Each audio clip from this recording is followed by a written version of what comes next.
buenos días. ¿Sí me escuchan bien, Tamara y Eve? Ah, ¿eres tú, Eve? Hola, Eve. Sí, pues tú sí me escuchas bien.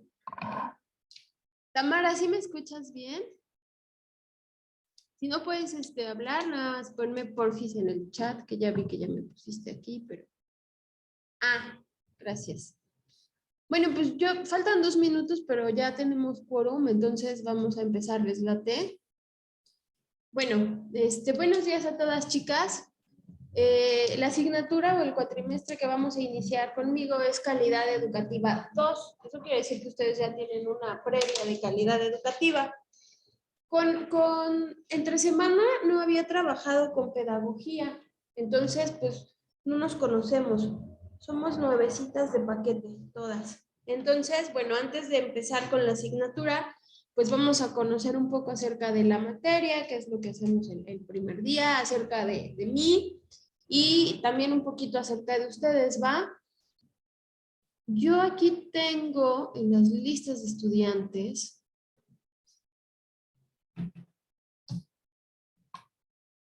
No sé por qué está ahí guardada mi contraseña, seguramente yo la guardé y la voy a borrar. Yo aquí tengo que somos 13 personas, ¿va? Bueno, tengo a Laura, que no sé si esté, tengo a Yesenia, a Yasmín, a Marisela. Hola, pásale. Trinidad, a Brenda, María Belén, Aimé, Mari Carmen, Evelyn, Tamara, Yasmín y Jessica, ¿va? Eres Evelyn. Bueno, pues vamos a iniciar. Aquí tenemos que somos 13 personas, pero bueno, vamos a ir viendo. Con respecto a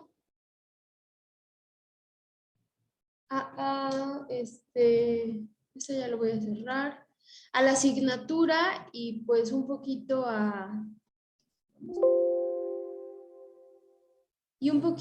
lo que vamos a hacer en la materia, pues lo vamos a ver ahorita.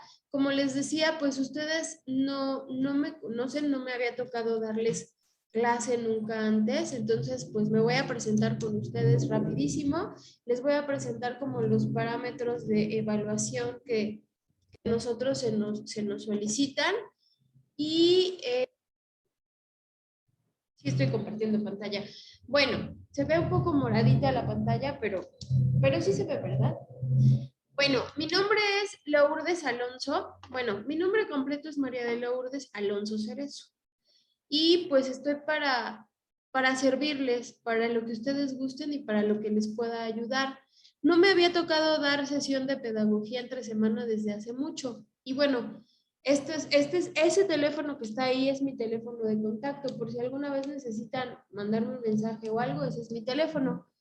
Yo soy licenciada en Administración de Empresas, estudié Administración de Empresas en la UAP, pero después estudié Pedagogía, estudié una maestría en Docencia y Aprendizaje, por eso es que pues hoy estoy aquí compartiendo con ustedes en la licenciatura en Pedagogía, porque pues obviamente se tiene que cumplir con un perfil adecuado. Y bueno, después de estudiar pedagogía, estudié psicología y psicoterapia humanista, soy psicoterapeuta en constelaciones familiares, esa es como mi formación académica y como les decía, estoy como para servirles para lo que ustedes necesiten, lo que ustedes gusten. En el área administrativa, lo que más me gusta es lo que tiene que ver con administración de personal o con contacto con personas. En la docencia, pues me gusta todo. En realidad, siempre dije que no quería ser maestra, porque en mi familia siempre les platico si había solo maestros o médicos. Y yo decía, ay, no, maestra, no. Pero pues cuando descubres que estás dentro de un aula y te gusta mucho lo que haces, pues, y lo disfrutas, pues sabes que es el camino correcto. Creo que doy clases desde media vida, o sea, sí, literal, he cubierto interinatos en primaria, en secundaria. El único grado escolar con el que no he trabajado es con preescolar y le tengo mucho respeto a las maestras de preescolar porque para mí es maravilloso lo que hacen. A mí me maravilla el hecho de que alguien pueda lograr que un niño que apenas está en el proceso de aprendizaje comunicativo, de habla, en ese proceso de pasar de tener lo concreto para comprender a lo abstracto, eso lo hacen las maestras en la primera etapa de la infancia y a mí me maravilla ver cómo lo logran, cómo un niño llega apenas aprendiendo a hablar y el niño sale conociendo letras, conociendo números, hablando, socializando y en muchos de los casos leyendo y sumando, ¿no? Entonces es como un trabajo muy bonito. Y bueno, he dado clases en primaria, en secundaria, en bachillerato, en licenciatura y en maestría. Siempre del área administrativa o en el área docente o en el área pedagógica y me gusta muchísimo. Me gusta, lo que más amo en la vida es la docencia y la psicoterapia. ¿Ok? Y bueno, con respecto a la asignatura, los parámetros que a nosotros nos piden para evaluar la asignatura. Vamos a ver primero la currícula de la materia, de lo que nosotras vamos a ver, que es esto. Nosotros vamos a hablar de las características de los proyectos de calidad, que es la participación, que es la totalidad. Yo sé que ustedes ya tuvieron calidad educativa 1, pero vamos a ver como un poquito cómo surgió el tema de calidad.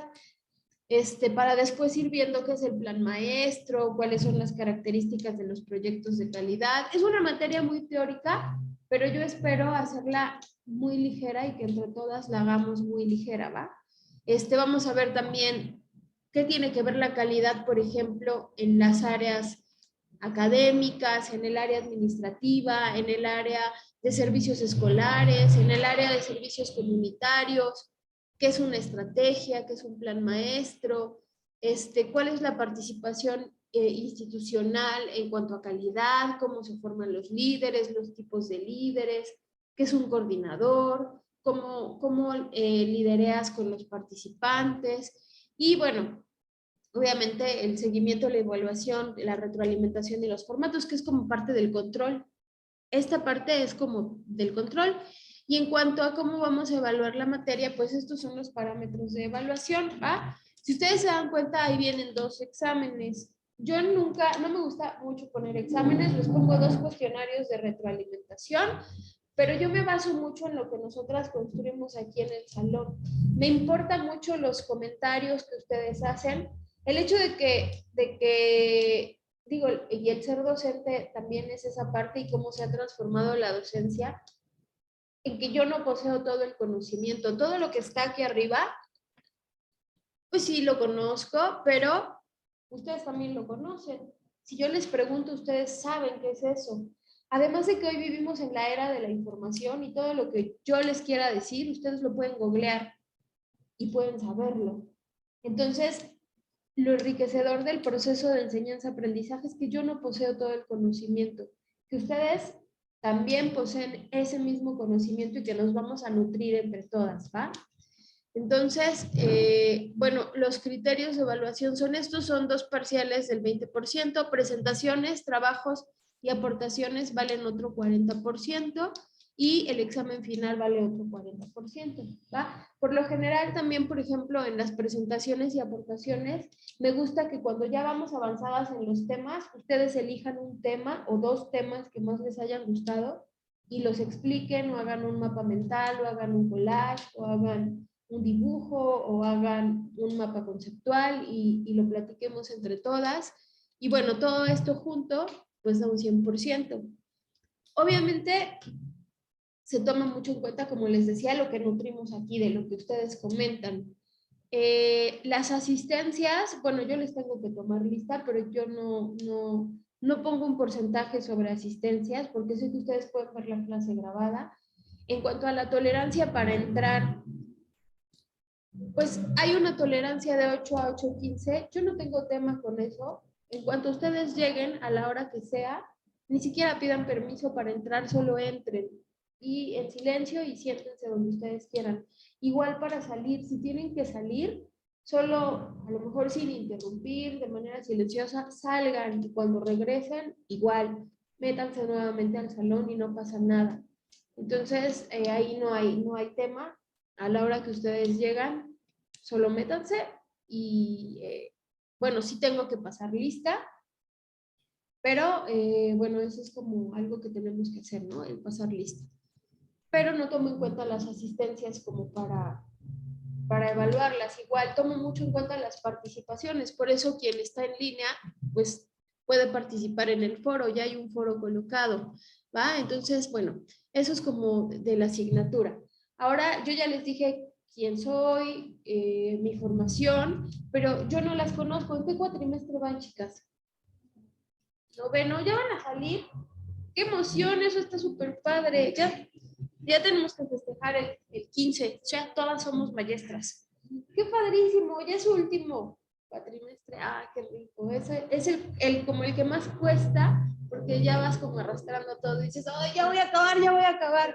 Y ya cuando es final de cuatrimestre, dices, ¡ching, ya voy a acabar! Y entregas todas las tareas, exámenes, proyectos y de todo. ¡Qué padrísimo! Me da tanto gusto que ya sea su noveno cuatrimestre. Va, nada más, rapidísimo. ¿Cómo se llaman y por qué decidieron estudiar pedagogía? Si aman la pedagogía, si les apasiona, si sienten aquí como mariposas, así como cuando están enamoradas de alguien y sienten mariposas. Yo creo que elegimos una de las profesiones más hermosas del mundo. Yo siempre les digo, en todas las profesiones, por ética profesional, no puedes generar un vínculo con el de enfrente, ¿no? En ninguna. Si eres médico, no puedes generar un vínculo con el de enfrente. Si eres psicólogo, psicoterapeuta, no puedes generar un vínculo. Si eres médico, debes generar un vínculo que no pase el límite. No puedes generar ese vínculo. Pero nosotros como maestras tenemos que generar ese vínculo sí o sí, y eso es maravilloso. Porque trabajas, y siempre se los voy a decir en cada clase y no me importa, trabajas con el alma de la personita que está ahí enfrente, con el alma, con su personalidad, con sus habilidades, con su tipo de inteligencia, con su historia, con sus traumas. Con todo eso vamos a trabajar nosotros. Y eso es bien, eso se oye así fácil, pero ya cuando lo piensas dices, ay no, sí, espérate, voy a trabajar con el trauma de una persona, entonces debo ser muy sutil para conocerlo, para contactarlo, para su proceso. O sea, a veces, ¿cómo influye el trauma de alguien en su proceso de enseñanza-aprendizaje? Pues mucho. Incluso a veces decimos, es que ¿por qué no le gusta hablar en público? Ah, pues en su casa siempre decían, cállate. Los niños no hablan. Los adultos, debes dejar que el adulto hable. Y luego dices, ay, ¿por qué le da miedo hablar en público? Porque se la pasan callándolo, ¿no?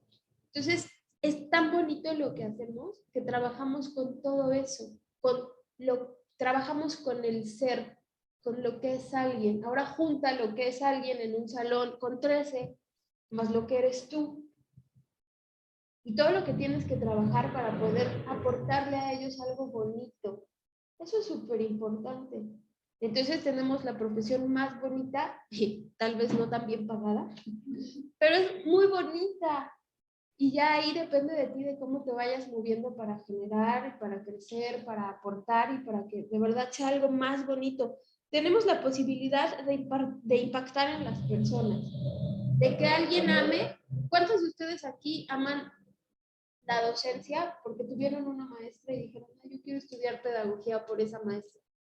Pues eso podemos hacer nosotros. ¿Y cuántos no les gustan las matemáticas porque no tuvieron un camino tan bonito con un maestro que no nos supo llevar por el camino de las matemáticas? O de la historia. ¿A quién le gusta la historia? Estudiamos historia desde el preescolar, o sea, estudiamos 12 años historia y no sabemos historia. Entonces hay que encontrar dónde está el punto. ¿Ustedes creen que en 12 años no sea como un tiempo lógico para aprender? Entonces en el proceso está pasando algo. Eso que identificamos es el factor consciente o el factor de cambio que podemos hacer nosotros. Y yo sé que se oye muy bonito y que en la práctica es más complicado, y también es cierto, pero bueno, nada más rápido, ¿cómo se llaman y por qué eligieron estudiar pedagogía? Las chicas que están en línea, Diana, Lucero, Tamara, Yesenia y Eve. Eve está aquí. Si no pueden hablar y me lo escriben por el chat y ya yo lo leo. Entonces, ya nada más ustedes, chicas, ¿cómo se llaman y por qué eligieron estudiar? ¿Por qué eligieron ser pedagogas? ¿Quién empieza? Va, empiezo así. Es la ley de la vida.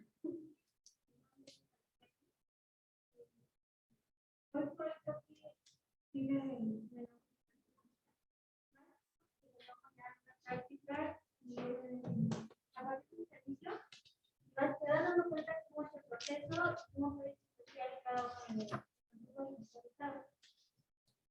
Ok. Sí, me gusta. Ok, Carmen. Nada más para porque yo tengo que salir. Va, se ve.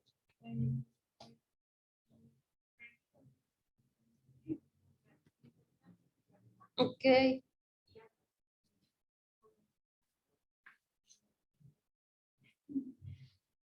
Pues más o menos no es como. Ujú.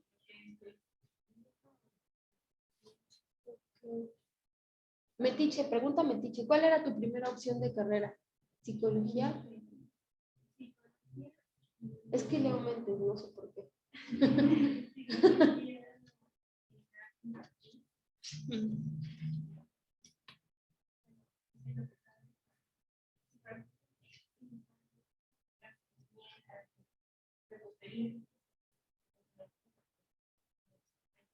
Ujú.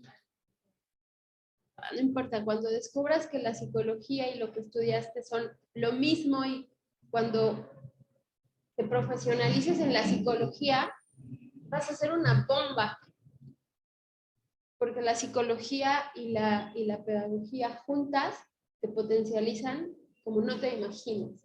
Entonces, si tú ya tienes la formación en pedagogía y después eliges psicología, te vas a dar cuenta que son así, son hermanas, y vas a ser una bomba como profesional. Ah, vale, gracias, Eve. ¿Quién sigue? Me llamo Marisela. Marisela. A mí sí me gusta. Se me ha hecho interesante ahorita por medio de los constantemente aprenden de ellos. Cuando hacen empática, no sé, hay muchas cosas que he visto en los niños que se me hacen bonitas. Y que a lo mejor a veces como adultos también. Sí, somos bien monstruos. Ah, gracias, Marisela. ¿Quién sigue? Esta carrera yo con ella estaba ya con pero estaba buscando algo que era más oportunidades. Y es que a veces pensamos que pedagogía es solo sentarnos, ay Dios, sentarnos como a dar clases. Y pedagogía es bonita porque aparte puedes hacer un montón de cosas, pero muchísimas. Tiene muchas áreas laborales. Pero el tema organizacional, en capacitación, en inducción, tiene como muchas áreas. ¿Cómo te llamas? Bueno, yo me llamo Brenda. En primer lugar, elegí pedagogía porque justamente como menciona, pues es una carrera bastante universal. No nada más se basa en la docencia. Y porque pues, me gustaba una habilidades en la docencia.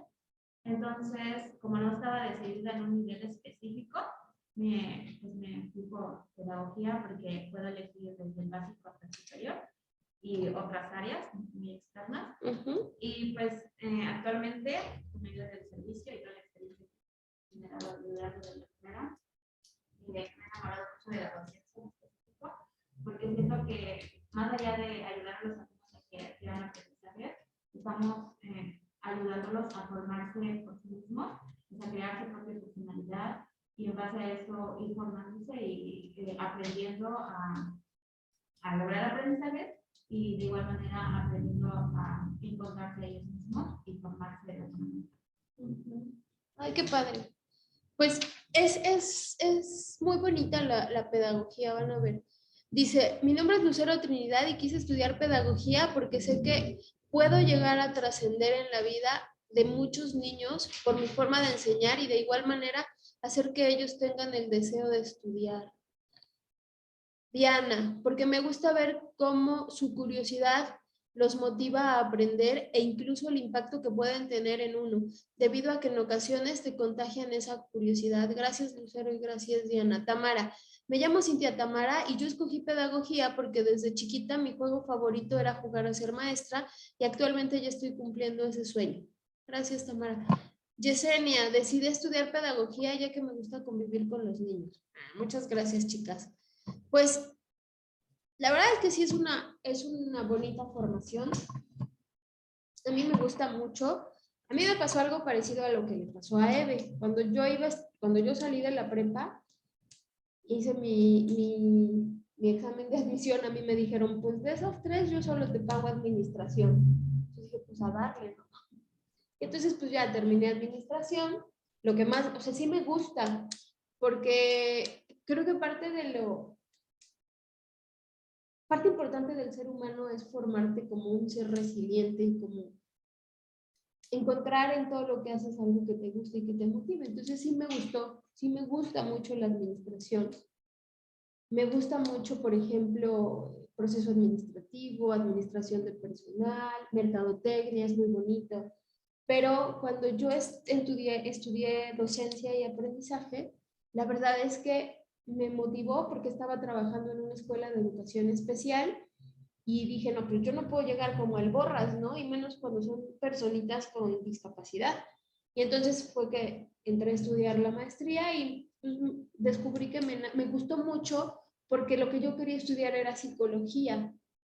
Y cuando me di cuenta que eran muy parecidas, cuando ves teorías de desarrollo, teorías de la personalidad, dices, ay, pues es que esto es muy psicología, ¿no? Cuando alguien te dice, es que eres psicólogo y no cumples el perfil, los psicólogos son excelentes docentes, porque entienden esa parte de la psique y esa parte de lo cognitivo, de lo que pasa en un ser humano con sus emociones y con su proceso cognitivo. O sea, los psicólogos son excelentes docentes.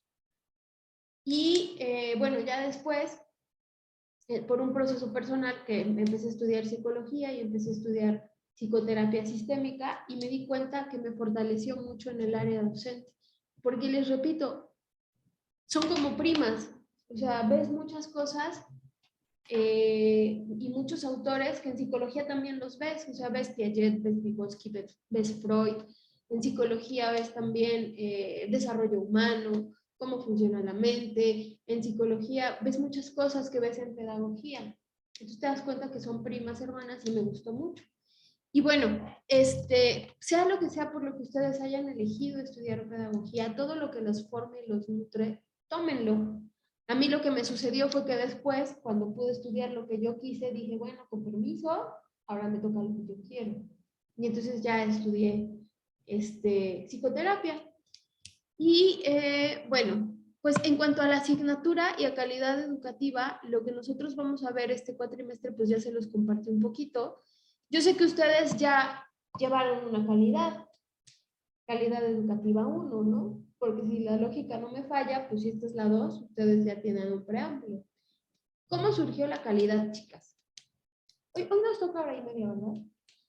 ¿Cómo surgió la calidad? ¿Qué saben ustedes de la calidad? Porque todos sabemos que es calidad, ¿no? Aquí el tema es que cuando hablamos de educación, estamos hablando de calidad como personas. Nada, ¿quién les dio calidad educativa? Ya les va a empezar a llegar la información. ¿Cuándo tenemos calidad educativa? ¿Cómo surgió el tema de la calidad? Porque vamos a trabajar con personas, entonces vamos a llegar al punto de hablar de la calidad humana. La calidad en educación es sumamente importante, porque calidad, pues obviamente es todo un proceso. Pero creo que la calidad en la que más debemos enfocarnos es en la calidad humana. O sea, puedes tener todos tus procesos y acreditar tus ISOs, y para acreditar procesos ISO, pues debe haber todo un protocolo y todo un proceso que debe estar sustentado tanto en lo físico como en lo documental. Pero ¿qué recuerdan ustedes que es la calidad o cómo surgió la calidad? ¿O cómo surgió la calidad en la educación? Y lo que recuerden está bien, al final, de todos modos, vamos como a ver un repasillo.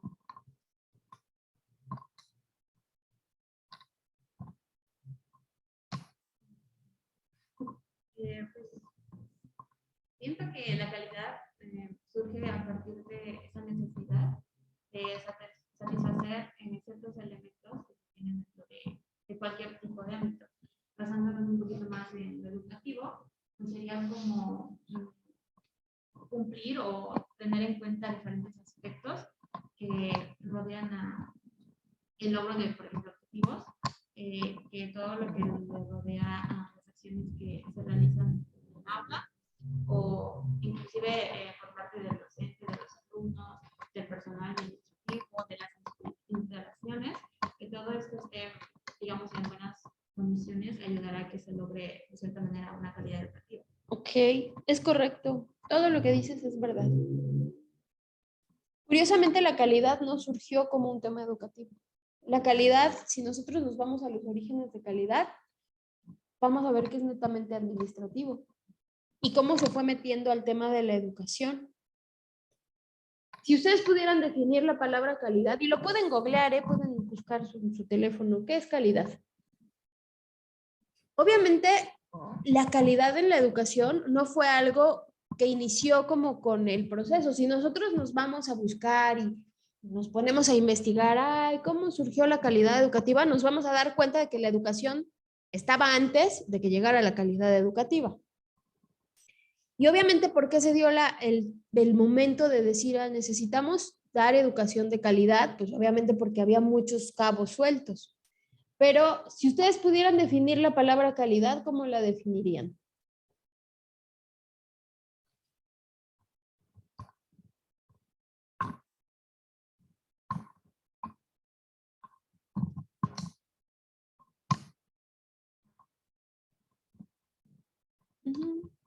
Perfeccionarse. Y creo que el punto es ya cuando te perfeccionaste y llegaste al producto, pues ya eso es la calidad, ¿no? Como en ese proceso fuiste haciéndole esas mejoras. Aquí nos habla de la calidad y dice, calidad como nuevo poder de la gestión en las organizaciones. Lo que yo les comento es eso. Curiosamente, la calidad no surgió como un tema que se tuviera que implementar en la escuela. De hecho, imagínense cómo era antes la escuela. ¿Cómo se imaginan las primeras escuelas? Bueno, ¿cuándo surgió la educación? A ver, para empezar. Yo sé que sí sabemos todas.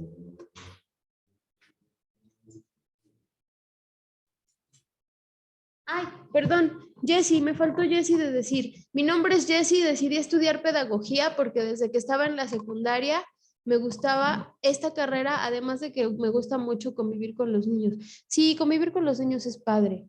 Obviamente, pedagogía es una licenciatura que tiene muchos campos, la pedagogía. Sin embargo, la pedagogía está enfocada a los niños, porque la especialidad para los adultos es otro. O sea, pedagogía es para niños, pero la especialidad para adultos, ¿cómo se llama? Son diferentes.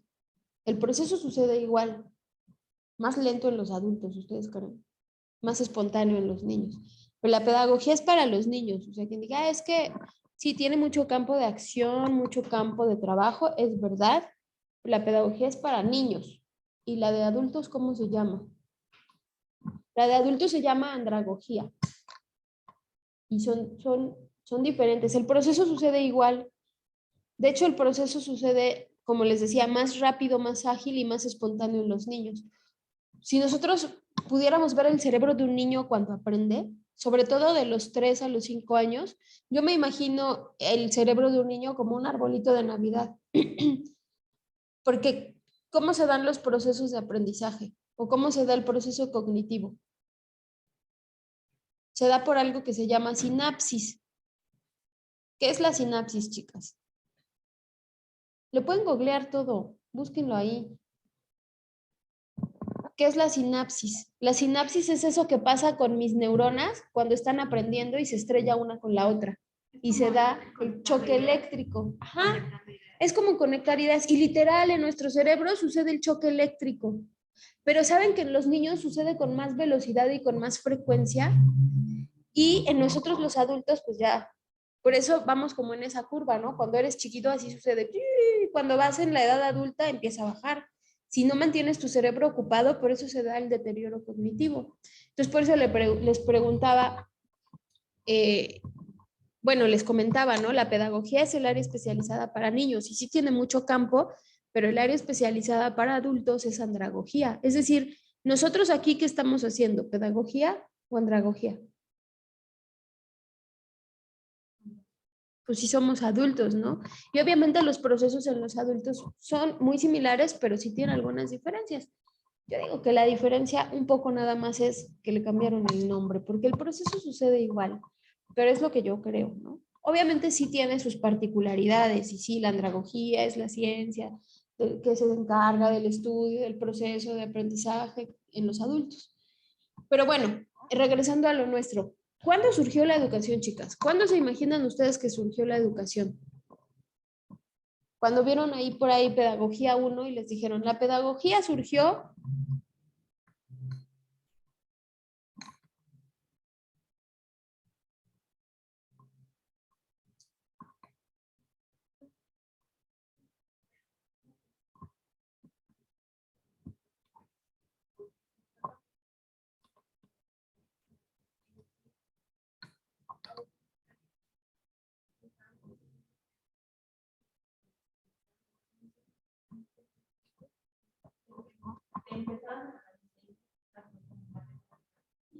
Ok, tienes la razón.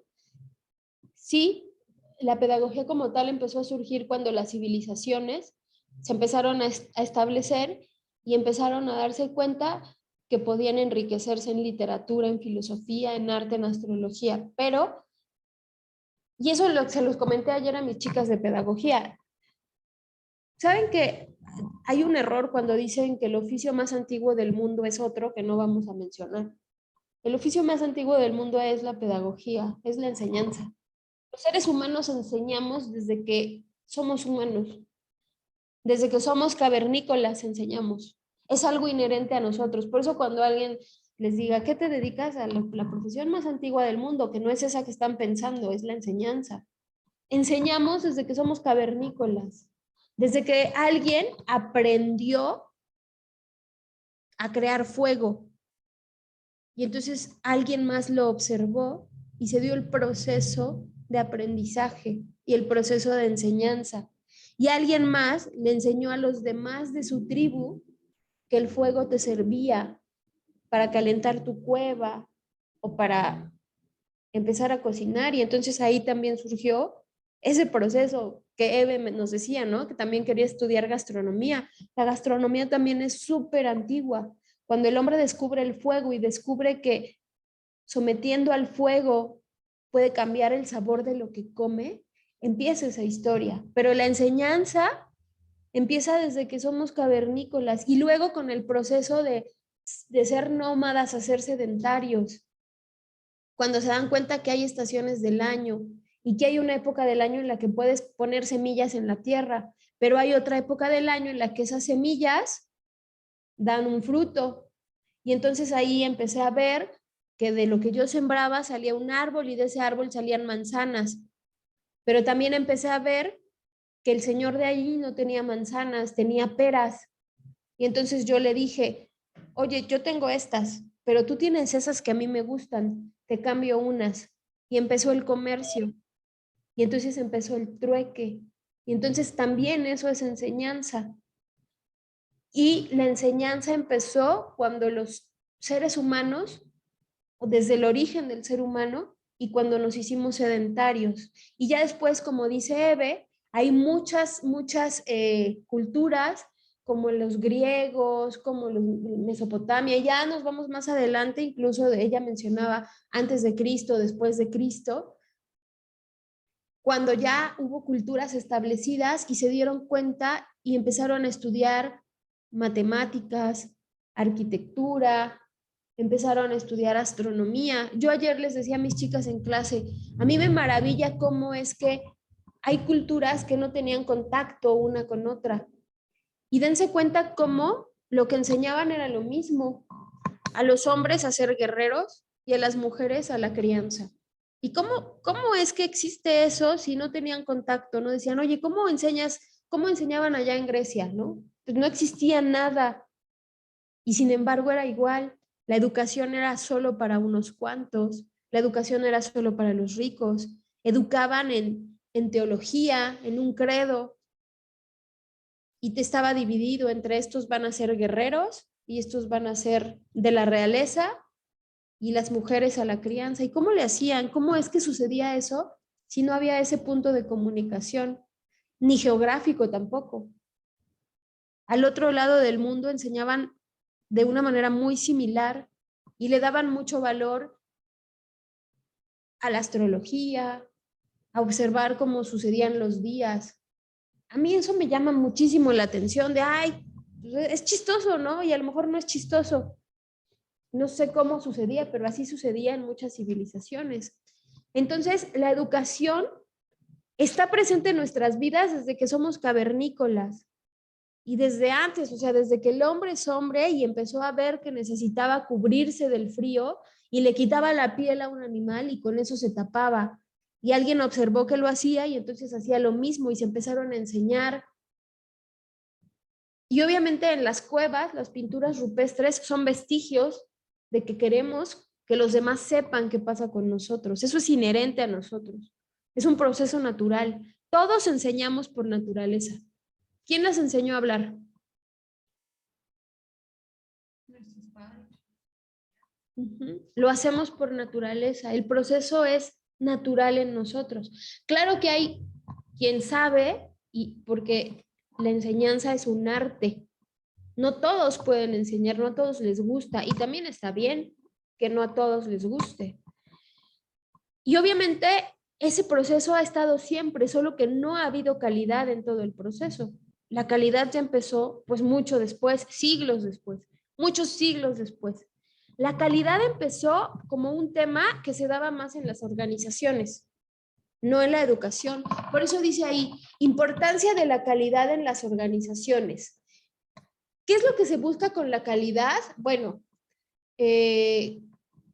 aquí nos dice que todo depende del Estado, todo depende de los políticos, todo depende de la ayuda exterior, tenemos recursos pero no tenemos capital, somos así y no vamos a cambiar.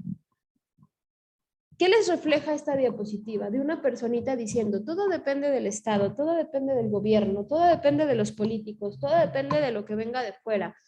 No tenemos recursos. Es muy común, ¿no? Cuando trabajas en el área pública. ¿Alguna de ustedes ya trabaja, chicas? ¿En dónde trabaja, Eve?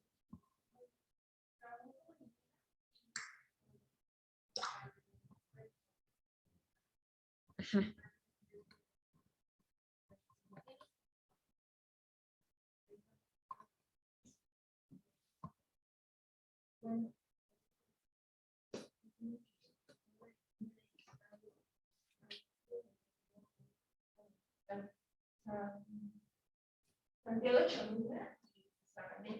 Ajá. Sí, o sea, se ve la división, ¿no? De estos sí tienen lana y estos no tienen tanta. Ok.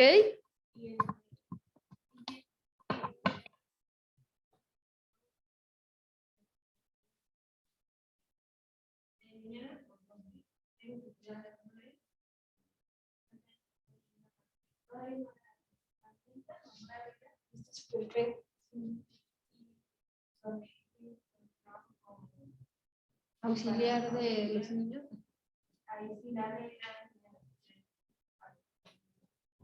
O sea, eso es cierto. Fíjense que lo que dice Eve es súper importante porque se nota esa diferencia entre lo público y lo privado. Quienes hemos trabajado en el sector público nos damos cuenta de que si nosotros nos quedáramos como ese fulanito que está ahí parado, nunca vamos a llegar a la calidad. Por eso es que esta diapositiva es como la primera, porque los seres humanos somos así, más en el contexto en el que vivimos, en el contexto latinoamericano. Somos así, ¿saben? El de, ay, o sea, quieres que te lo haga, pero pues dame. Yo siempre les digo a mis alumnos, a ver, al sistema, dale lo que te pide. El sistema a mí me pide que yo les haga 2 evaluaciones. A tus alumnos, dales lo que necesitan. Mis alumnos necesitan otra forma de evaluación.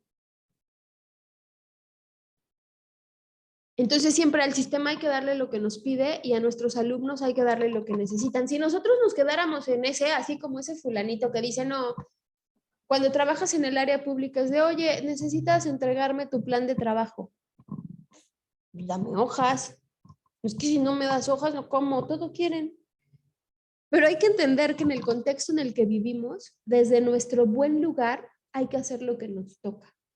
¿Cuál es su buen lugar? Ah, pues mi buen lugar como docente, mi buen lugar como mamá, mi buen lugar como hija, mi buen lugar como terapeuta, mi buen lugar, y cuando trabajo, mi buen lugar como lo que sea, ¿no? Si yo me quedara así con el, ay, todo depende del Estado, nunca voy a llevar a la calidad. También es cierto que en el área pública, lo que dice Eve es cierto, no te das cuenta de que hay muchas carencias. Cuando trabajas dentro de una institución, te vas a encontrar miles de carencias. Te vas a encontrar con que te piden cosas. Yo trabajé en la Secretaría de Salud muchos años y en el DIF. Y en los dos, pues era lo mismo, ¿no? Te solicitan cosas, pero no hay con qué las hagas. Y por ejemplo, en el DIF, bueno, en la Secretaría de Salud, trabajé 8 años en los centros de salud. Y en el DIF trabajé directo en las casas de asistencia y en los albergues con los niños, ¿no? Y por ejemplo, en el tema de la enseñanza con los niños que viven en los albergues, pues te das cuenta que hay como muchos baches, muchos hoyos en los que, pues sí es cierto que el tema de educación en nuestro país es un tema que tiene muchas carencias, y las vemos, pero aunado a eso, el tener este tipo de pensamiento, pues hace que la carencia sea más grande. ¿Y en quién impacta? Pues hay quien dice, ay, a mí de todos modos me pagan mi quincena. Ajá, pero pobres niños, ¿no? O sea, el niño qué culpa tiene, o tu alumno qué culpa tiene. Entonces, ese de todo depende del Estado, como dice Eve, sí es cierto, y te das cuenta. Y las carencias impactan en lo escolar, pues claro que impactan. Porque el proceso no se puede dar completo. El tema de lo público y lo privado, o como decía Evelyn, ¿no? Hay zonas donde se nota, ¿no? Volteas para acá y se ve una super casa y volteas para allá y conforme vas avanzando vas viendo como más la carencia. Y generalmente dicen que al perro más pulgoso se le pega la sarna. ¿A qué se refiere esto, chicas? A que al sector más desprotegido es al que le impacta más la desigualdad. Y eso tiene que ver con calidad, ¿no? El todo depende de los políticos. Si nosotras como docentes esperáramos a que los políticos nos resuelvan muchos temas, nunca nos los van a resolver. Si tú no te mueves y no buscas la instancia, no va a llegar el político que te lo resuelva. El deber ser es que lo hagan, pero lo que sucede es diferente. Y en el tema de educación, por ejemplo, con el tema pandemia, ¿ustedes se imaginan cómo fue vivir la pandemia en la sierra? Me decía un maestro, dice, sí, es que me mandaron a todos mis alumnos en línea. Mis alumnos no se pueden conectar en línea, o sea, y entonces lo que él hacía era que hizo un grupo de WhatsApp y por ahí les mandaba los mensajes a los papás que tenían WhatsApp, porque no todos tenían WhatsApp, y de los que tenían WhatsApp, pues no todos sabían leer. Entonces, si todo depende de los políticos, ¿qué hubiera hecho ese maestro? No podemos dejar que sea así. Lo que él hacía era que pues a los que podían iban a su casa y ahí en las tardes, aunque no se debía, les daba clases o él iba a buscarlos a su casa. Y ya pues los que tenían WhatsApp y sabían leer, como que les iban diciendo a los demás, ¿no?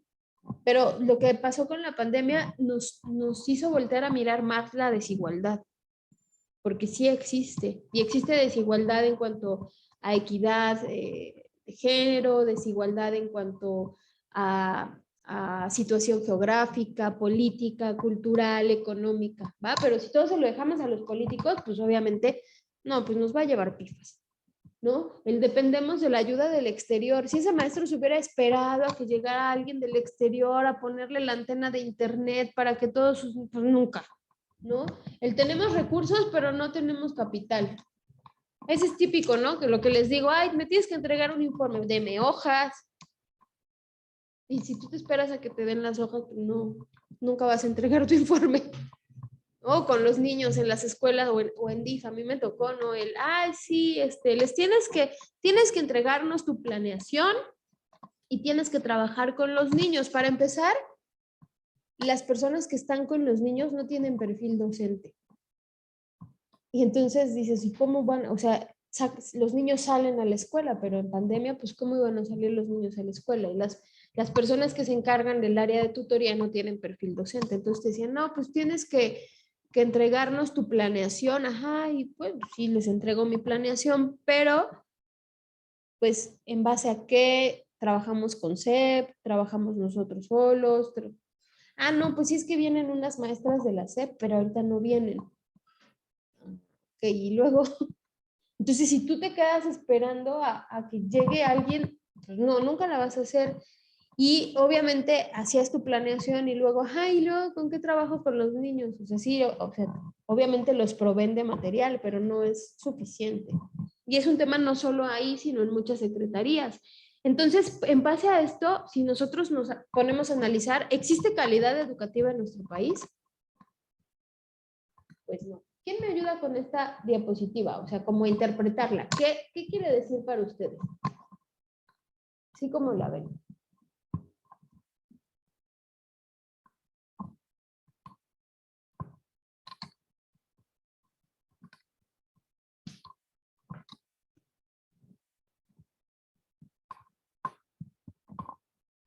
Para mí, la calidad es un proceso que busca que todas las organizaciones gestionen en todas sus áreas, hagan gestiones para poder subsanar todas las necesidades que tienen. ¿Por qué dice adultez y responsabilidad? Pues pudiera parecer que no, pero lo debemos hacer como desde esa parte responsable. Debes gestionar dentro de una organización para que todas las áreas funcionen de manera armoniosa y correcta. Y pues obviamente no, para que dentro del proceso se vigile que suceda de manera adecuada. ¿Qué pasa si tú ves que no sucede de manera adecuada? Pues te regresas al proceso. Es como un ciclo. Y obviamente eso es lo que todas las sociedades de repente, no sé si ustedes recuerdan que de repente hubo un boom de certificación ISO y contamos con certificación ISO y muchas, tanto las empresas privadas como públicas. Por ejemplo, la Bocho tenía como esa parte de que contaba con esos certificados de calidad y tenía esa gestión de calidad, ¿ok? Bueno, hay muchas definiciones de calidad, ¿no? Aquí vamos a ver algunas, pero aquí esta es importante porque la calidad surgió desde el pensamiento empresarial. Ahí surgió el tema de la calidad, como desde las organizaciones que se dedicaban a la calidad. Pero obviamente las sociedades van cambiando. Y entonces se ha tenido que implementar la calidad no solo a lo empresarial, se ha tenido que implementar al área de servicios, por ejemplo. Y bueno, eso es importante. Vamos a ver la definición de calidad desde el área empresarial, que es curioso porque desde esa definición de calidad desde el área empresarial es que empezaron a surgir los otros conceptos de calidad. ¿Ok? Bueno, Kaoru Ishikawa, este japonesito, es como quien empieza, o bueno, no empezó, pero él tiene como mucha importancia, mucha presencia en los temas de calidad, y él habla de un proceso de calidad total. La calidad total es que una organización en su totalidad entre en ese proceso de calidad. Es decir, dentro de una empresa, la calidad total es que tú entras y la organización obviamente está dividida. Todas las organizaciones están divididas.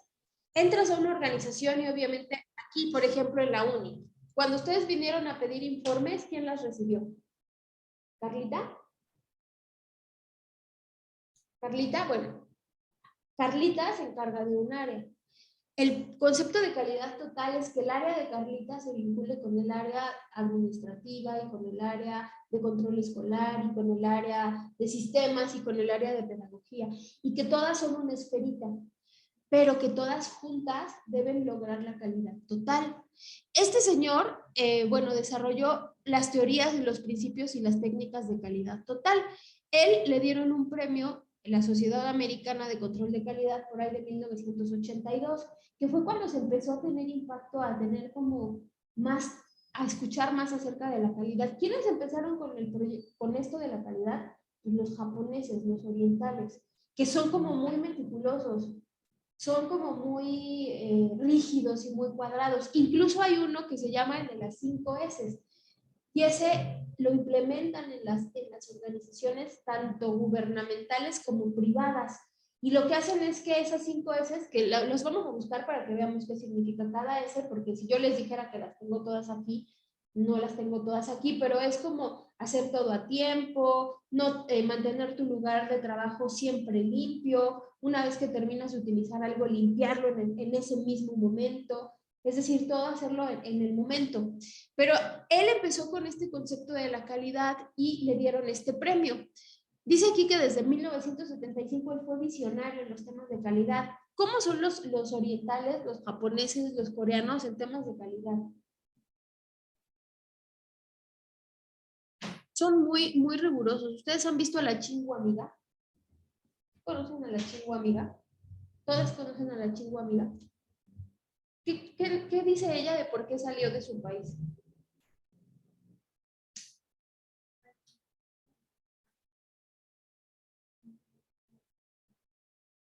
El mejor empleo. Porque yo vi en esos empleos que no tenía la relación que estaban si salía su jefa ellos empezaron a buscar a que no tenían. Ajá, ¿cómo es la exigencia en esos países, no? Porque en todos lados existe el estereotipo social, pero por ejemplo, para los coreanos, el tema de la calidad es algo que desde niños van trabajando, pero lo someten tanto que en realidad emocionalmente tienen muchas crisis, no solo, y es como el impacto de lo que se ha venido reflejando desde esta época, aquí desde esta época, como que se empezó a tener como más afán en la calidad, la calidad, la calidad. Y obviamente son brillantes, pero les exigen demasiado y tanta rigidez rompe. Es como si tú tomas una regla y la regla es rígida, ¿no?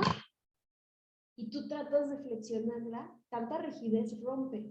Entonces es lo que pasa con estas culturas, ¿no? Donde la calidad es algo que desde niños les van metiendo, ¿no? Y desde niños deben ser perfectos y desde niños deben ser rápidos y cuando llegas a una edad debes ya tener cierto nivel económico, incluso para casarse deben tener cierta capacidad económica y si no tienes esa capacidad económica no eres exitoso, no cumples con los estándares que te piden y para casarte obviamente debes tener tanto él como tú capital económico y para trabajar debes también tener un buen empleo para poder casarte y debes trabajar muchas horas y debes estudiar mucho porque ahí el éxito de una persona se mide en que a cierta edad ya debe tener un buen empleo, un buen matrimonio, un buen sueldo.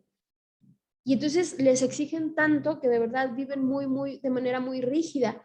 Pero todo esto de la calidad empezó como a desatarse por la época de los 70s, donde se hablaba de que la calidad debía estar presente a nivel empresarial, pero obviamente empezó como a adaptarse, a cambiar en ese tipo de sociedades y era algo que se exigía socialmente. Después, bueno, obviamente después se empezaron a hacer muchísimos libros acerca de la calidad. Él es Deming, esta personita que está aquí. Él escribió muchos libros acerca de calidad empresarial y después empezaron a meter con el tema de la calidad a nivel personal. Él dio su nombre al más importante premio de la calidad en Japón. Nos dice que la calidad no es un acto de control, sino un proceso en el que se mejora el camino. Pero bueno, obviamente sí es un acto de control para mí, pero eso es lo que yo creo. Pero nos habla aquí de que la calidad busca el mejoramiento continuo en el proceso, por eso yo les decía en el camino, es decir, mejorar todo el proceso como tal y estar mejorando constantemente. Entonces es como algo de mucha exigencia, ¿no? Y a lo mejor a nosotros los occidentales nos falta un poquito como pero un poquito, o sea, no llegar tanto a los excesos, porque yo siento, desde mi muy personal punto de vista, que para ellos ya es excesivo el tema de la calidad. Y para nosotros es muy liviano, no nos importa, es de, ay, tiene un hilito salido el pantalón, sí, pásalo. Y después todo el pantalón descosido, ¿no? O sea, hoy ya se ha puesto como más énfasis en los temas de calidad. Creo que ellos viven el exceso y nosotros vivimos el confort de, no pasa nada. Pues, total, ni que se fuera a caer el metro en la Ciudad de México. ¿Ven? O sea, nosotros es como, ay, o sea, ¿qué tan? Una grieta. Ponle ahí cinta de esa gris. Entonces a nosotros nos falta un poquito, ¿no? Pero para ellos, la definición de calidad es un acto en el que se busca el mejoramiento continuo. Cuando ocurren errores, del 65% al 80% recaen en la gerencia y no en los trabajadores. Esto es algo que se empezó a estipular mucho en las organizaciones. De todo lo que pasa en una organización, cuando alguien la riega en el proceso de producción, pues obviamente la regañiza viene como en cadenita, pero del 65 al 80% la regañiza va a la gerencia, no a los trabajadores, ¿no? ¿Qué pasa con los trabajadores cuando están en la línea de producción y la riegan? Incluso hay un contador que se empezó a implementar precisamente en esta época, donde había un contador de errores. No sé si han visto en las películas que están en el proceso en la línea de producción y hay como un contador, ¿no? Y está en ceros, ¿no? Y entonces cuentan los errores y cuando se comete un error suena porque cometieron un error y tienen que regresar al contador. Cuando van contando los días que habían transcurrido sin que tuvieran un error. Y entonces ese contador va día 1, día 2, día 3, día 4, día 5, sin tener errores en el proceso de producción. Cuando hay un error suena así y entonces se regresa a cero. Es como miden también los estándares de calidad. ¿Cuántos días sin error? Bueno, eso del relojito y el contador que aparece en las películas, ¿sí lo han visto? ¿Sí? Pues empezó a implementarse en la época de los 70. Está en la línea de producción y hay literal, como en el que vas al banco y te pasan tu turno. Bueno, hay un contador y van contando los días en los que el proceso ha transcurrido sin errores de calidad. Y obviamente, en cuanto más días, pues es mejor para ti. Y obviamente cuando se interrumpe, pues ya aparece en cero y vuelves a empezar. Eso se implementó más o menos en estas décadas. Él investigó la calidad durante 40 años y fue condecorado en Japón. Comenzó enseñando en Japón después de la Segunda Guerra Mundial. Obviamente, después de una guerra, todos los países están en crisis, siempre, ¿va? Bueno, ¿hasta aquí tienen alguna duda, chicas? Ustedes interrúmpanme porque ya pasó una hora. Y si tienen dudas, si quieren salir, tomar aire y regresar, pueden salir y tomar aire. ¿Hasta aquí tienen alguna duda? ¿Algo que quieran comentar? ¿No? Bueno, este señor, pues, ofreció 14 principios fundamentales para la gestión y la transformación y la eficacia de las empresas o de las organizaciones. ¿Por qué estamos viendo esto como introducción? Porque como yo les dije, la calidad no surgió para la educación. Eso ya fue después que dijeron, creo que la educación pues tiene como muchos baches, ¿no? Como que la estamos regando un poquito. Entonces, pues hay que ver calidad educativa, ¿por qué no? O sea, antes calidad educativa no era como una materia que se viera dentro de la licenciatura, ¿no? Ya después, obviamente, empezó a entrar la calidad dentro del concepto de la educación y a ver qué se necesitaba para que la educación tuviera calidad. Pero la calidad netamente empezó como un tema empresarial y un tema administrativo, ¿ok? Por eso dice, referencias acerca del desarrollo de la calidad. En el tema de las artesanías y de la producción en grupo, pues se buscaba pues satisfacer al cliente, que crearas una línea de producción estable, que obviamente lo hicieras minimizando costos y maximizando recursos. Eso es algo que en calidad siempre van a ver. Minimizar costos y maximizar recursos. Que me cueste lo menos posible, pero que me salga bien, ¿no? Y lo pueden ver en cualquier área. Imagínense que ustedes van a poner un changarro. ¿De qué les gusta? De comida. ¿Qué les gusta comer? Vamos a poner uno de hot dogs o de esquites. ¿Qué les gusta más? Los esquites. Aparte es más rápido poner un changarro de esquites, ¿no? Pero entonces, hacer en el tema artesanal, dice, hacer las cosas bien independientemente del coste o el esfuerzo necesario para ello. O sea, no importa cuánto te cueste. pero la calidad es al final satisfacer al cliente. Este concepto dentro del tema artesanal fue cambiando. ¿Por qué les pongo el ejemplo de los esquites? Tú buscas satisfacer al cliente. Antes la calidad era que tu cliente quedara satisfecho. Obviamente el tema de calidad hoy se ha transformado. Sí debes tener un cliente satisfecho, pero debes tratar de minimizar costos y recursos sin que eso afecte la calidad. Por eso les puse el ejemplo de los esquites, ¿no? Si tú te fijaras solamente en satisfacer al cliente y que tu cliente quedara satisfecho, ¿qué pasaría en ti como empresa? Porque un cliente satisfecho debe buscar muchas cosas. Si tú vas a comprar un esquite y te dicen, esquites, 50 pesos, y hay otro que dice, esquites, 25 pesos, ¿a cuál te vas? Al de 25. Entonces, si yo busco satisfacer solo a mi cliente y vendo esquites, digo, no, es que yo tengo que satisfacer a mi cliente, ¿no? Yo no le voy a poner de ese queso memelero, no, yo voy a ir por queso Gouda para que mi esquite sepa más rico. Y el cliente te va a decir, ay, pero pues 50 pesos, 25 pesos. Eso también interviene en la calidad. Todo eso lo debes analizar. Es decir, antes solo se pensaba en el área artesanal satisfacer a tu cliente. Pero eso hacía que tú como organización fueras perdiendo. Entonces, bueno, ya no es solo satisfacer al cliente. Aquí en el tema artesanal dice satisfacer al cliente por un trabajo bien hecho y crear un producto único. Obviamente en el área artesanal se vale. Si alguien borda una blusa y es bordada a mano, eso es un trabajo artesanal. Busca satisfacer al cliente. ¿Ustedes han comprado una blusa bordada? O una artesanía, la que quieran. ¿Alguna de ustedes ha comprado una blusa bordada, de esas que venden las señoras que bordan blusas? ¿O un vestido? ¿Sí? ¿Son baratos? ¿Por qué no son baratos?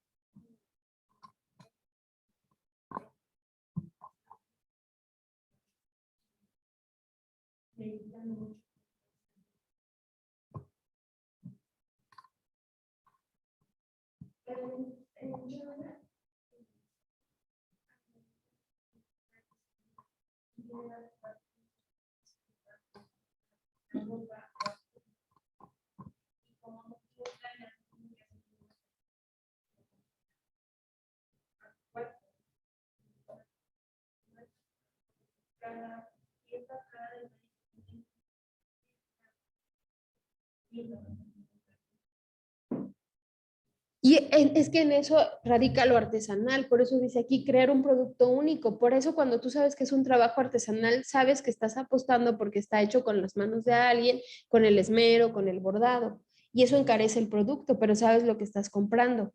Después, cuando entra la industrialización, pues eso se acabó un poco, porque hoy ya hasta los chinos venden vestidos bordados, nada más que esto es de plástico, ¿no? Pero eso hace que el producto te pueda costar más barato, pero que produzcan en serie muchos vestidos. Entonces, ahí ustedes pueden notar lo que quiero decir en la diferencia de calidad en cuanto a lo artesanal y a la producción en serie. Obviamente, cuando entra la revolución industrial, hace que los procesos artesanales sean más fáciles. Es decir, si a lo mejor yo vendía escobas y las hacía de manera artesanal, me tardaba mucho. Pero llega la industria y dice, ah, no, pero yo ya tengo mi máquina para hacer escobas. Entonces, la escoba que tú te tardas en hacer 20 días y que es de paja, yo la hago en un día y es de plástico y dura más y cuesta menos. Ahí también tiene que ver la calidad. ¿Por qué les pongo estos ejemplos? Porque con la revolución industrial entró el hacer muchas cosas, no importando que sean de calidad, y satisfacer la gran demanda de bienes. Es la diferencia en cómo empezó a cambiar la calidad. Esto es únicamente para que ustedes vean cómo empezó a cambiar la calidad. Después de la Segunda Guerra Mundial, pues obviamente el mundo estaba en crisis, no todos los países, pero el mundo estaba en crisis. ¿En qué año sucedió la Segunda Guerra Mundial, chicas? Ajá, por ahí de los 30, ¿no? Entonces, eso quiere decir que el mundo estaba en crisis. ¿Nuestro país participó en la Segunda Guerra Mundial? Pero no diré, o sea, sí participó, pero a lo mejor no tan directo. Sin embargo, también estábamos en crisis, porque veníamos de otro movimiento que pasó aquí. Y un país, después de una guerra, siempre está en crisis. ¿De qué veníamos saliendo nosotros como país? Como por ahí de los 30. ¿Qué acababa de pasar? La Revolución Mexicana. Entonces también estábamos en crisis. Y después de que estamos en crisis, un país, ¿cuál es la crisis del país? Después de un movimiento así. ¿Qué áreas entran en crisis? Yo sé que todas, pero hay unas que más, ¿no? La económica entra como más en crisis. Bueno, después de la Segunda Guerra Mundial, pues, muchos países estaban en crisis. Entonces, lo que trataban de hacer era asegurar la eficacia del armamento. O sea, ¿por qué del armamento? Pues por el momento que estaban viviendo de guerra mundial, ¿no? Y porque aparte no sabían en qué momento podía volver a surgir, ¿no? Pero cómo fue cambiando el tema de la calidad, ¿no? Asegurar la eficacia del armamento sin importar el costo, la mayor y más rápida producción y producirla rápida y garantizar que estuviera disponible. Esto porque se los menciono nada más para contexto de qué pasaba en el mundo y cómo la revolución industrial a qué contribuyó, a producir más armas. ¿Ok? Después de la guerra, Japón empezó a ubicarse en querer hacer las cosas bien. O sea, ¿cuándo empezó el tema de la calidad? Después de la guerra. Japón empezó a querer salir de la crisis en la que estaba. Y es donde surge el tema de la calidad. ¿Ustedes sabían que el tema de la calidad surgió después de una guerra? ¿Por qué surgió? Porque estaban en crisis y Japón, al querer salir de esa crisis económica en la que estaba, empezó a enfocarse a hacer las cosas bien y a que su país creciera. Por eso Japón es como pionero en temas de calidad y surgió en el tema de las organizaciones. Y entonces lo que buscaba era minimizar costos, que fuera de calidad, satisfacer al cliente y ser competitivo. Ahora, este es importante, yo les decía, y a lo mejor es aburrido, pero nada más es como contexto de saber, ay, ¿cómo fregado surgió la calidad? Ah, pues la calidad surgió después de todo este movimiento de guerra, cuando Japón, estando en una crisis económica, quiere salir de esa crisis. Y entonces es cuando empiezan como a meterse al tema de la calidad y a enfocarse al tema de la calidad y empiezan a querer hacer las cosas bien, a producir mucho. ¿Para qué? Para que se recupere su economía. Y ahí surge la calidad. ¿Y cómo fregados pasó de eso a la calidad educativa? Bueno, después lo vamos a ver, ¿va? Y bueno, aquí dice, después de la posguerra, el resto del mundo también trata de salir de la crisis y entonces empiezan a tratar de producir muchas cosas, porque si produces muchas cosas, ¿qué quiere decir? Que puedes activar tu economía. Ahí surge y ahí empieza el tema de la calidad. Ah, voy a hacer muchas cosas, porque ya estaba la revolución industrial, ya había surgido entonces esa producción en serie. Entonces ahora tenemos cómo poder hacer muchas cosas para salir de la crisis económica en la que estamos. Por eso dice ahí, satisfacer gran cantidad de demandas de bienes causadas por la guerra. Ahí surge la calidad. ¿Va? Y yo sé que esto no tiene que ver con calidad educativa, pero es necesario que nosotras conozcamos el contexto y sepamos que la calidad educativa no fue algo que, ay, sí, ya vamos a abrir escuelas. No, la calidad educativa fue un proceso en el que antes no existía y en el que después de esto, y obviamente esto fue posguerra, pero la calidad dentro de la educación fue muchos años después. ¿Cómo era la educación al principio? Me decían, hace ratito preguntaba, ¿por qué año sucedió la guerra mundial? Por ahí de los 30. Ah, bueno, ¿y qué pasaba en mi país por esa época? Por ahí de los 30, pues 10 años antes habíamos vivido una revolución. Ah, pero entonces también en esa revolución ya se estaba hablando de temas educativos en mi país y ya se estaba hablando de incluir a más personas en la escuela y ya se estaba hablando de que la educación fuera para todos. Eso pasaba en mi país. Así empezó la calidad de la educación, diciendo, no quiero que la educación sea para unos cuantos, quiero que la educación sea para todos. Y entonces empezó a pensar en la educación de manera diferente. ¿Cuándo? Por estas épocas. ¿Cuándo es cuando los seres humanos resurgimos? Después de una crisis. Qué chistoso, ¿no? Necesitamos el zape para cambiar. Después de una crisis. Entonces, después, obviamente ya había habido más temas en los que si ustedes buscan a pues Benito Juárez y en la necesidad de que la educación fuera laica y gratuita para todos y de que no fuera para unos cuantos, ya empezaba el caminito. Después de la revolución es que se empieza como a enfocar más en este punto. ¿Ok? ¿Hasta aquí tienen alguna duda, chicas? Bueno, vale. 5 minutos para que salgan, respiren, tomen aire y regresen. ¿Les late? ¿O se quieren seguir? No, ustedes díganme. 5 minutos de respiro o nos seguimos, chicas. Eve, ¿nos seguimos? Nos falta media hora, bueno, 22 minutos de clase. ¿Va? Bueno. Entonces, bueno, ya vimos cómo surgió la calidad fue después de una guerra. Y cómo en nuestro país, ¿qué pasaba? Veníamos también de una revolución. O sea, 10 años para que un país se recupere de una guerra es bien poquito. Es muy, muy, muy poquito. ¿Y de qué era por qué esa revolución? O sea, si ustedes se dan cuenta, nosotros como país hemos vivido pues, en guerra, ¿no? O sea, primero fue la conquista. Yo no sé por qué le dicen conquista, ¿no? Fue la invasión, no fue ninguna conquista, porque cuando te conquistan te regalan flores, no amurallan tus iglesias, o sea, o tus templos, ¿no? O sea, cuando te conquistan, pues te invitan a cenita, o sea, no te masacran, ¿no? Pero bueno, la conquista que obviamente fue un movimiento para nosotros como país, también fue, bueno, y es parte de nuestra historia, de nuestra cultura, y ahí también nos podemos dar cuenta de cómo hemos vivido siempre en guerra, ¿no? Después de la conquista, la independencia, que obviamente fueron muchos años después, ¿no? Muchos siglos, ¿no? Porque cuando llegó Cristóbal Colón, pues por ahí de los 1400. Cuando la conquista, pues por ahí de los 1500. Cuando la independencia, por ahí de los 1800. ¿Cuándo la revolución? Por ahí de los 1900. O sea, ya, ¿no? Fue mucho. Y ya después, para rematar, pues nos tocó un sistema de gobierno que siempre nos ha tenido en crisis y donde ha habido más muertos que, no sé, que incluso la revolución o la independencia. Pero bueno, ese es otro tema, ¿no? Vale. ¿Cómo entra la calidad a la educación? Dice que la primera preocupación de la calidad en la educación o sus antecedentes fue por ahí de 1983. Se dan cuenta que la educación ha existido desde hace mucho antes, pero que el tema de calidad educativa es más reciente a nosotros. Bueno, tal vez ustedes nacieron por ahí ¿de qué año? ¿De los 90s, 2000s? Y entonces el tema de preocuparse por la calidad, pues fue más o menos por los 80s. Eso quiere decir que a mí todavía me tocó una educación en la que la mamá le decía al maestro, si se porta mal, péguele, ¿eh? Jálele las orejas a mi hijo. Nada, yo le doy permiso, maestra, ¿no?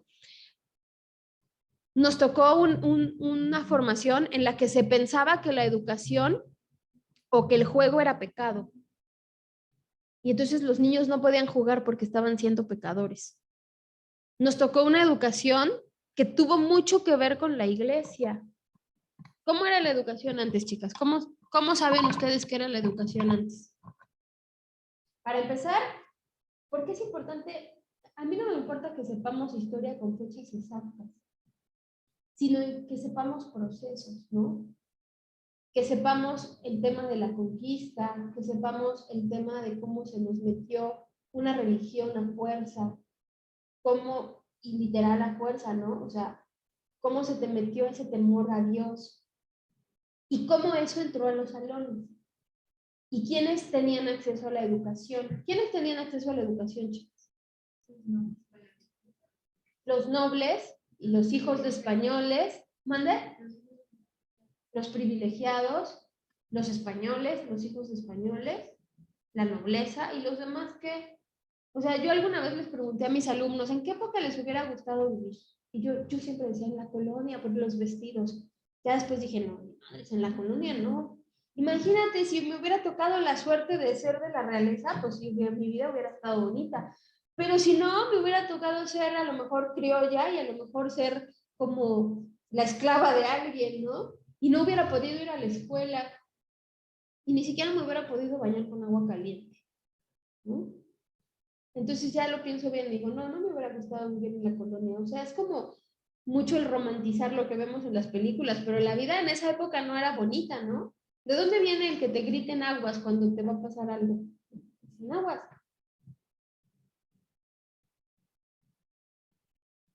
¿Sí saben por qué no se dicen aguas? Sí es cierto, ¿no? Que aquí utilizamos mucho el de cuando te vas a caer algo, te dicen aguas. ¿Saben de dónde viene eso? Pues desde que en esa época la gente no había retretes, no había baños. ¿Dónde orinaban? Pues en el interior de su casa, pero no lo tenían, no lo podían tener ahí. Entonces, literal, salían por las ventanas y gritaban aguas, porque aventaban los orines hacia la calle. Y entonces, cuando gritaban aguas, tú sabías que no podías pasar debajo, y eso es real. Desde ahí viene el aguas, ¿no? Y dije, ay, no, capaz que me caía pipí, no, yo no quiero vivir en esa época, ¿no? Y hay muchas cosas que hoy, por ejemplo, el tema de me van a pagar mi raya. ¿Saben de dónde viene el término de pagar la raya? Pues de esa época, donde la gente, donde el abuso era tan grande que los campesinos no sabían escribir y le decían, firma acá, acá está tu nombre, y él ponía una raya. De ahí viene el término de me van a dar mi raya. ¿Y saben en qué les pagaban? En sobres amarillos. Y hoy a mucha gente le siguen dando su raya en sobres amarillos. Y obviamente el campesino ni siquiera sabía si le estaban pagando lo que decía ahí o no, pero él firmaba, ¿no? Aparte de que el pobre heredaba la deuda de generación en generación. Pero, ¿por qué les digo todo esto? Porque es necesario que solo tengamos el contexto histórico para nutrirnos, para, ay, imagínense, ¿les hubiera gustado vivir en esa época? No, aparte yo creo que si hubiera vivido en esa época, a mí me hubieran quemado en leña verde, como quemaban a las brujas, ¿no? O sea, muchas cosas para ellos hubieran sido como de brujería. O sea, qué bueno que no viví en esa época. Pero antes yo decía, ay, qué época tan bonita. No, ni más. Y entonces, ¿quiénes tenían acceso a muchas cosas? Los ricos. O sea, para que alguien se pudiera comprar una vela para alumbrar su casa, que ni siquiera era su casa, era del señor feudal. ¿Cuánto tenía que, o sea, y luego literal, el señor feudal era el que le daba su raya y le decía, ah, bueno, pero me debes tanto de las velas, tanto del azúcar, tanto del arroz, ya hasta me debes. Y tenían, a veces la raya, en lugar de que les dieran, les quitaban.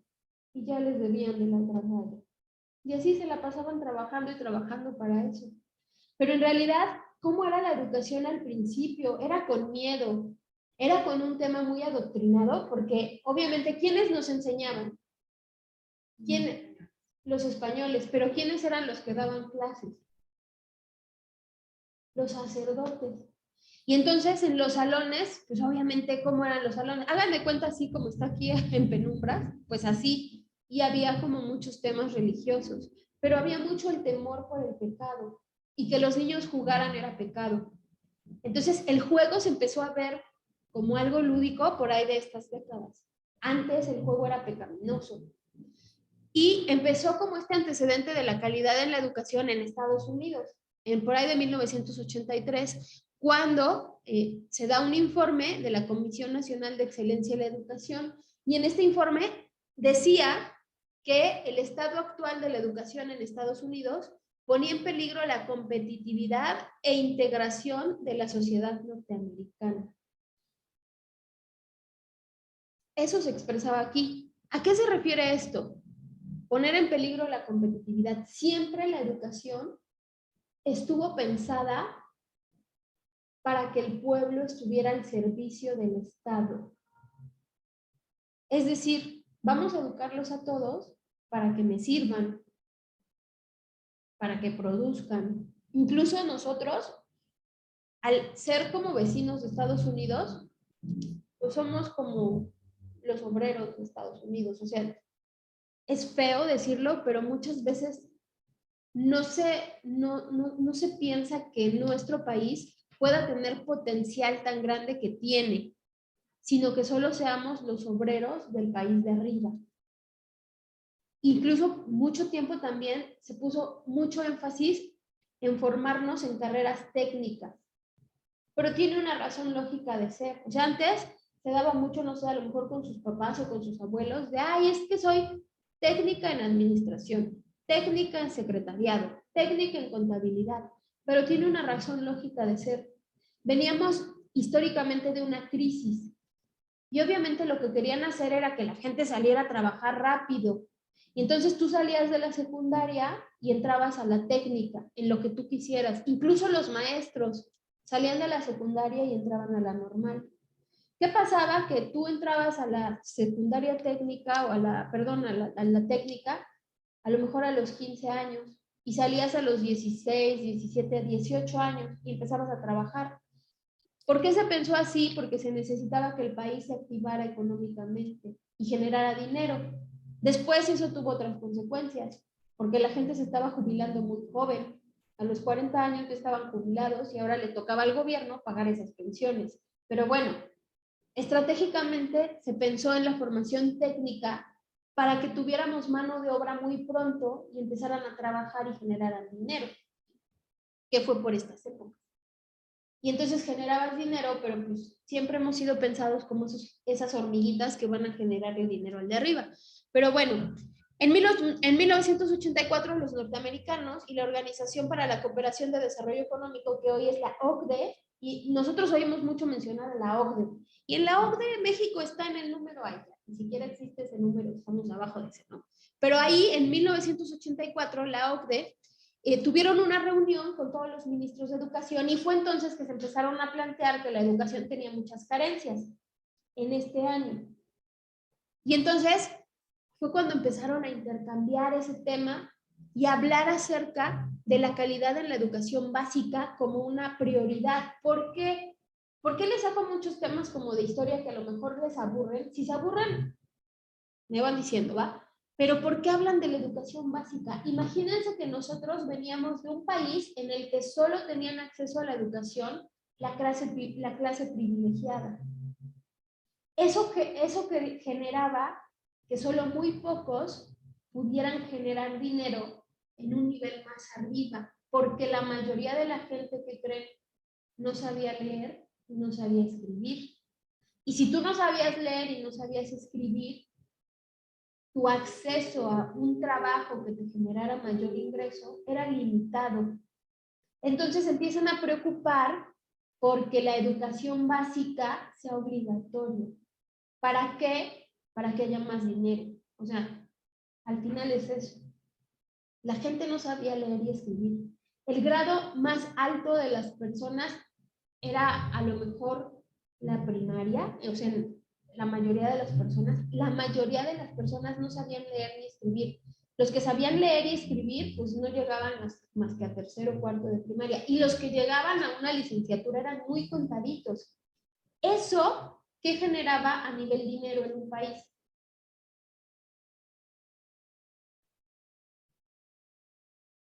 Que la gente no sepa leer y escribir, ¿qué generaba en un país a nivel dinero?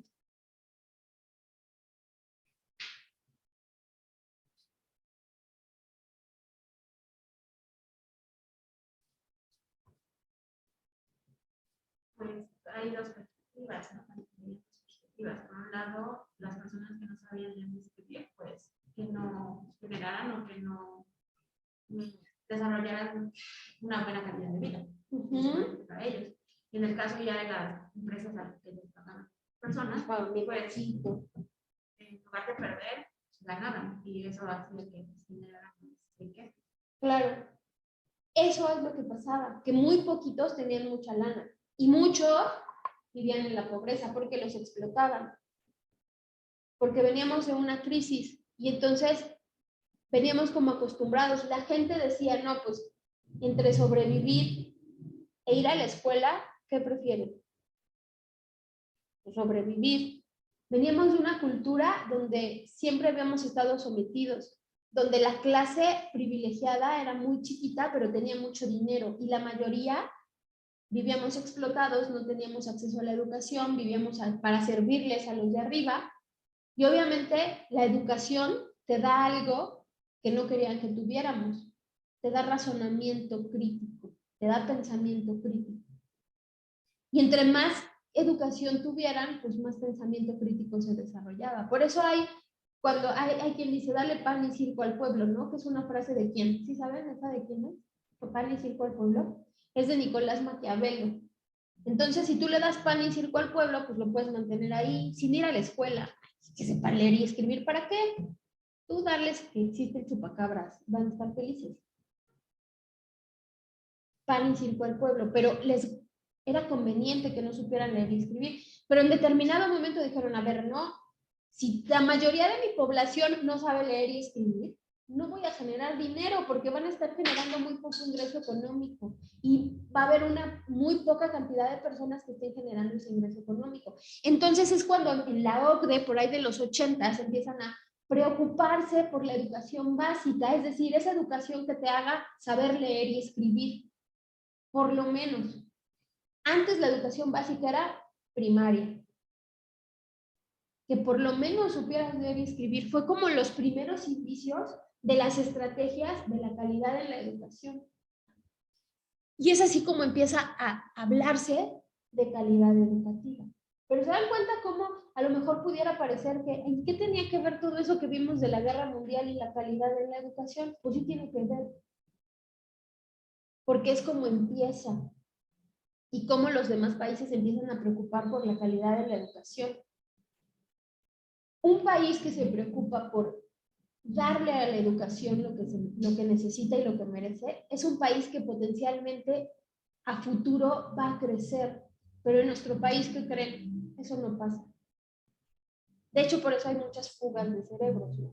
Pero bueno, empezamos a preocuparnos por ese aspecto. Antes, si ustedes ven las estadísticas de cuál era el nivel de formación escolar de la mayoría de las personas en nuestro país, ni siquiera llegaba a la primaria. La mayoría de las personas no tenían la primaria. Hoy, un niño que termina la primaria tiene más acervo cultural que un adulto en la época de los 30. Entonces, ¿por qué es importante la calidad de la educación? Ahí nos vamos dando cuenta, ¿va? Bueno, vamos a dejarla hasta aquí, chicas. De tarea, no hay tarea. Solo, ¿qué les gustó y qué no les gustó de la clase de hoy? También ustedes, chicas que están en línea, ¿qué les gustó y qué no les gustó de la clase de hoy? Sí, antes enseñaban con castigos, o sea, literal, la letra con sangre entra y literal, los niños eran pecadores. Y aparte, estudiaban los niños y las niñas por separado, porque no se les fuera a encender la lujuria y cometieran un pecado, ¿no? Entonces, sí es cierto, antes enseñaban con castigos, es verdad, Tamara. Ya nada más para terminar, chicas, me pueden comentar en el chat qué les gustó y qué no les gustó de la clase de hoy. Y ustedes aquí, chicas, ¿quién empieza? ¿Qué les gustó y qué no les gustó de la clase de hoy? ¿Qué pasa? A ver, ahora regreso. Bueno, en lo personal, de alguna manera la historia sí me gusta y no. A mí no me gusta. Siento que me gustó esta idea como de tener en cuenta que debemos de conocer el contexto para poder entender los procesos educativos que han surgido, porque de ahí se basan y de ahí pues nosotros conoceremos ya bien a ciencia cierta de qué trata lo que estamos aprendiendo actualmente. Lo que no me gustó es eso como la incertidumbre de no conocer las fechas o no conocer ciertos aspectos. Claro. Pero si nosotros vamos conociendo como el contexto, no importa que no te sepas la fecha exacta, pero vas a saber el proceso y vas a entender mucha lógica de por qué pasaron las cosas. Eso es para mí lo importante. Más que nos aprendamos de memoria el año, eso va a venir después. Pero si tú tienes la cronología ubicada en la cabeza, incluso va a ser para ti más fácil el proceso y vas a generar pensamientos más críticos, porque entonces estás entendiendo la lógica de cómo surgió. Dices, ay, ahora ya no me van a ver la cara de sope, ahora entiendo. Vale, ¿quién sigue, chicas? Yesenia dice, lo que me gustó es que ahora ya cambió la forma de educación como antes, sí. Espero que acabemos estas diapositivas y ya no sea tan aburrido. ¿Se aburrieron? ¿No? Okay. Bueno, ¿qué les gustó y qué no les gustó de la clase de quién sigue, chicas? Va. bueno, me gustó ver que de alguna forma no lo van a e impacta hacia el futuro porque de alguna forma las cosas que se hagan ahorita pues tienen un impacto muy adelante tanto en los estudiantes y pues también Muchas gracias. Vas.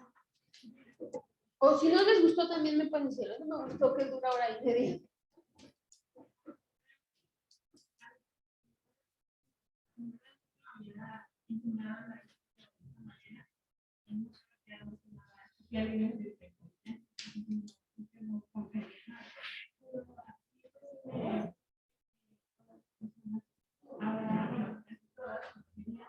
Vamos a tener la capacidad de pensar y de razonar en cuanto a lo que está bien, lo que está mal, lo que está bien.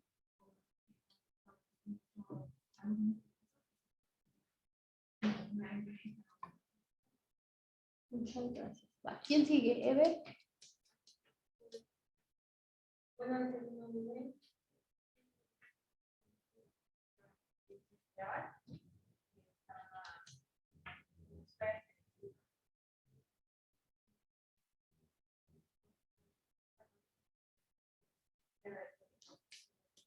Me aburría.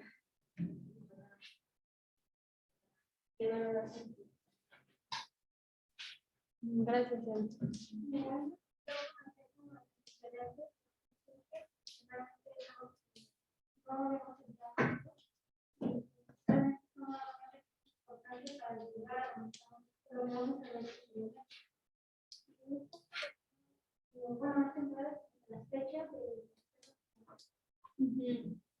Sí, eso lo podemos como subsanar, porque lo único que yo quiero es que ustedes entiendan.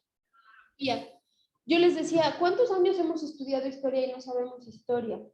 Y la historia es bien bonita, pero si nos la cuentan diferente. Cuando tú empiezas a entender y dices, ay, sí, ahora entiendo. Ay, sí, entonces solito va llegando como el que ustedes acomoden a los personajes, en qué época, porque van comprendiendo, ¿no? Cuando entendemos, ah, pues sí, primero fue la conquista y después, pues estábamos tan hasta la Mauser, fue la independencia, y después, como realmente nunca fuimos independientes, pues fue la revolución.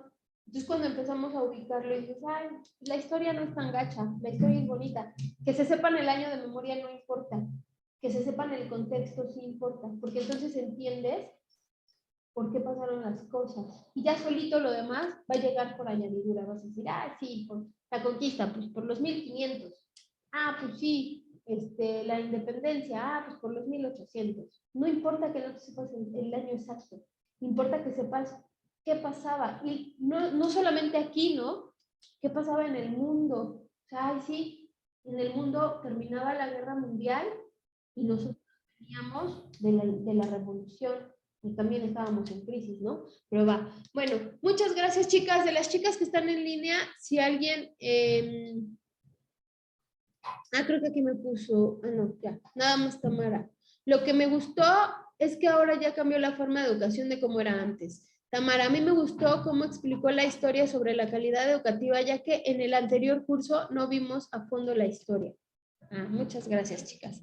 Bueno, pues nos vemos pasado mañana y espero que no se les haga muy aburrido. O sea, sí es una materia teórica, pero espero que no se les haga tan aburrido. O sea, como lo más teórico es esto.